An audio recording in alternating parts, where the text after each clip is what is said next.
Hello friend, नमस्कार। चलिए, मैं उम्मीद करता हूँ कि आप लोग अच्छे से होंगे और आप लोग का पढ़ाई भी अच्छे से चल रहा होगा। चलिए, हम लोग आज के क्लास में न्यूटन्स के लॉ के बारे में समझेंगे कि न्यूटन्स लॉ क्या होता है।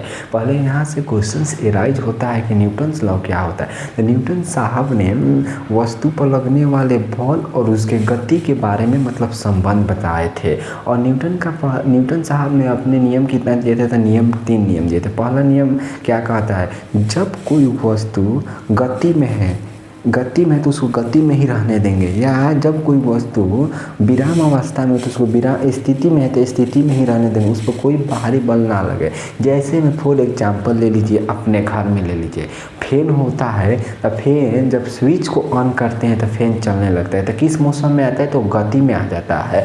और वही स्विच ऑफ कर देते हैं तो वह स्थिति में आ जाता है। तो वहाँ पर न्यूटन का फर्स्ट नियम का लागू करता है। दूसरा एग्जाम्पल नंबर ले लीजिए, आप एक गेंद को उठा लीजिए आप अपने घर से और उस गेंद को कहीं स्पेस मतलब कहीं ज़मीन पर रख दीजिए, अर्थ पर मतलब ज़मीन पर रख दीजिए, और उस गेंद को टच नहीं करना है। क्या जब तक उसको टच नहीं करेंगे क्या वो तब तक वो अपनी जगह से कहीं इधर उधर होगा? नहीं होगा। वो अपनी जगह ही पर नहीं रहेगा। जब तक उस पर बल नहीं लगेगा तब तक वह अपने प्लेस को नहीं छोड़ेगा। जहाँ पर रखा गया था वहीं पर रहेगा।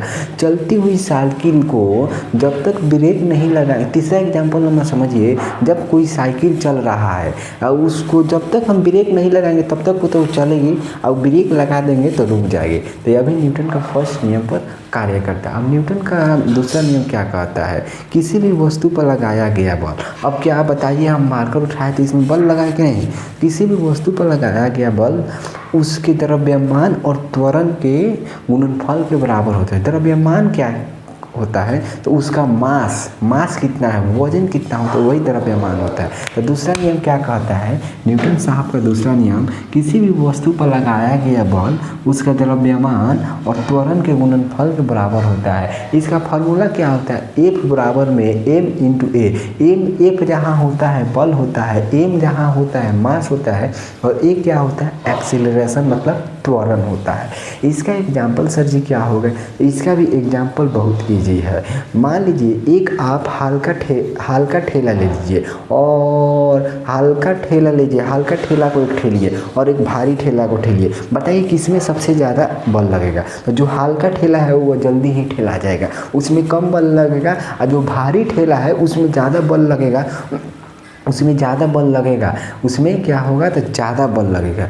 एक मान लीजिए एक आप छोटा सा एक 10 साल की उम्र का या 10 साल के बच्चा को एक साइकिल पर बैठा दीजिए, और एक 30 साल के बच्चे को एक 30 साल के व्यक्ति को साइकिल पर बैठा दीजिए। अब बताइए इसमें से किसका साइकिल तेज भागेगा? जो 10 साल का बच्चा है उसका ही साइकिल तेज भागेगा, क्योंकि उसका मास जो है, मास क्या है? कम है, और जिसके कारण वो बल लगाएगा तो साइकिल क्या होगा? तो तेज जाएगा। और जो 30 वर्ष का व्यक्ति है उसका मास अधिक है, वह धीरे धीरे स्पीड बनाएगा। तो वही न्यूटन का दूसरा नियम पर कार्य करता है। क्या कहता है?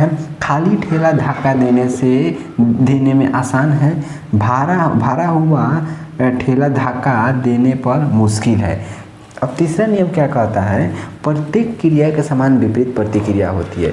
यह न्यूटन के तीसरा नियम अपने भाई पर भी आप लोग आजमाते होंगे, अपने भाई या सिस्टर पर भी आजमाते होंगे। कैसे में? तो आप मारते हैं, किसी को मारते हैं तो आपको भी हाथ में चोट लगता है। तो प्रत्येक क्रिया, और जब मारते हैं तो उसको क्या होता है? विपरीत प्रतिक्रिया होती है। चलिए, आज के क्लास को हम लोग यहीं पर ख़त्म करते हैं। नमस्कार।